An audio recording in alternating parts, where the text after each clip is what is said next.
తెలంగాణ రాష్ట్ర ప్రభుత్వం అసెంబ్లీలో బడ్జెట్ను ప్రవేశపెట్టిన సందర్భంగా మరి ఆ బడ్జెట్లో బీసీలకు ఎలాంటి ప్రాధాన్యతనిచ్చారు, బీసీల యొక్క వారి యొక్క సంక్షేమానికి ఏ విధంగా ప్రాధాన్యత ఇచ్చి వారి యొక్క అభివృద్ధికి ఏ విధంగా కృషి చేస్తారని మరి ఆ యొక్క అసెంబ్లీలో ప్రవేశపెట్టారో తెలుసుకోవడం కోసం తెలంగాణ రాష్ట్ర బీసీ ఫెడరేషన్ కుల సమితి సభ్యులు ఉన్నారు. వారి యొక్క అభిప్రాయాలను తెలుసుకున్నాం.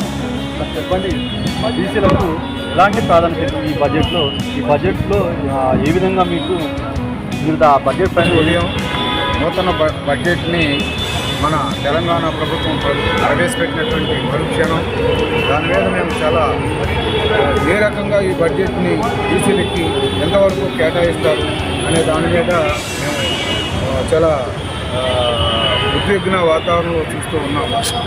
వాస్తవానికి 8,000 కోట్లని ఫైనల్గా మనందరికీ తెలిసిందే వారు ప్రవేశపెట్టడం జరిగింది. ఈ 8,000 కోట్ల రూపాయల బడ్జెట్ని తెలంగాణ బీసీ కులాల సమితి తరఫున మేము స్వాగతించాము.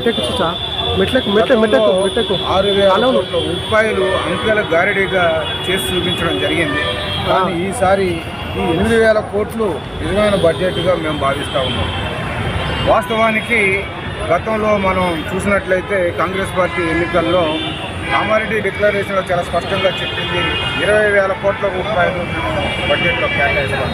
మరి మేము త్వరలోనే ముఖ్యమంత్రి గారిని కలిసి ఇంతకుముందే మహేష్ గౌడ్ గారిని కూడా మేము ఇక్కడ కలవడం జరిగింది. వారు కూడా అన్నారు ప్రభుత్వం తీసుకెళ్తామని చెప్పేసి. నేను ఈ సందర్భంగా తెలియజేసేది ఏంటంటే కనీసంగా ఒక 20,000 కోట్ల రూపాయలు ఉంటే అత్యవసరంగా అణగారిన ఈ బీసీల కోసం కొంత వారి అభివృద్ధికి సంక్షేమానికి కేటాయించి ఉత్పాదకంగా పాటుపడినట్టుగా ఉంటుందని చెప్పేసి మేము భావిస్తూ ఉన్నాం. త్వరలోనే ముఖ్యమంత్రి రేవంత్ రెడ్డి గారి దృష్టికి మా టీం తరఫున వెళ్ళి వారి దృష్టికి కూడా మరి ఇప్పుడున్న పరిస్థితుల్లో బీసీలను ఆదుకోవడానికి మరికొంత బడ్జెట్ని కేటాయించండి అని చెప్పేసి మేము వారి దృష్టికి తీసుకెళ్లే ప్రయత్నం చేయబోతా ఉన్నాం. వాస్తవానికి ఈ 8,000 కోట్ల రూపాయల్లో కూడా వెంటనే నాయి బ్రాహ్మణ, రజక, వడ్డెర, సగర, భట్రాజు, బలిజ, బోయ, విశ్వబ్రాహ్మణ, కుమ్మరి, మేదరి తదితర సామాజిక వర్గాలు ఏవైతే ఫెడరేషన్లు ఆల్రెడీ ఉన్నాయో ఉన్న ఫెడరేషన్ కులాలకి వెంటనే కనీసంగా 250 కోట్ల రూపాయలు బేషరతుగా మరి రేపు అసెంబ్లీలో ప్రకటించాల్సినటువంటి అవసరం ఉందని ఈ సందర్భంగా మేము ఇక్కడి నుంచి డిమాండ్ చేస్తూ ఉన్నాం. అలాగే మరి ఆ రోజు ముఖ్యమంత్రి కల్వకుంట్ల చంద్రశేఖరరావు గారు 1,000 కోట్ల రూపాయలు ఎంపీసీలకి వారి నోటితోనే ప్రకటించడం జరిగింది. కానీ నీటి మీద రాతల్లా అలా అది జరిగిపోయింది. ఈ పరిస్థితుల రీత్యా మేము మొన్న జరిగిన ఎన్నికల్లో కాంగ్రెస్ పార్టీకి రాష్ట్ర వ్యాప్తంగా మరి మద్దతు ఇవ్వడం జరిగింది.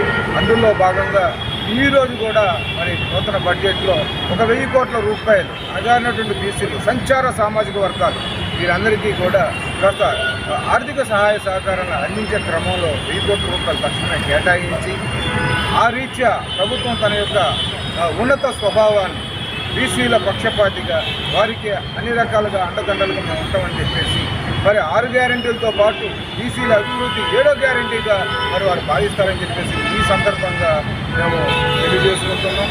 వెంటనే మేము రాష్ట్ర వ్యాప్తంగా మరి మా శ్రేణులతో త్వరలో సమావేశం పెట్టి ఈ నూతన బడ్జెట్ మీద కొంత మా అభిప్రాయాన్ని కూడా మేము ప్రభుత్వం నుంచి తీసుకెళ్లే ప్రయత్నం చేస్తామని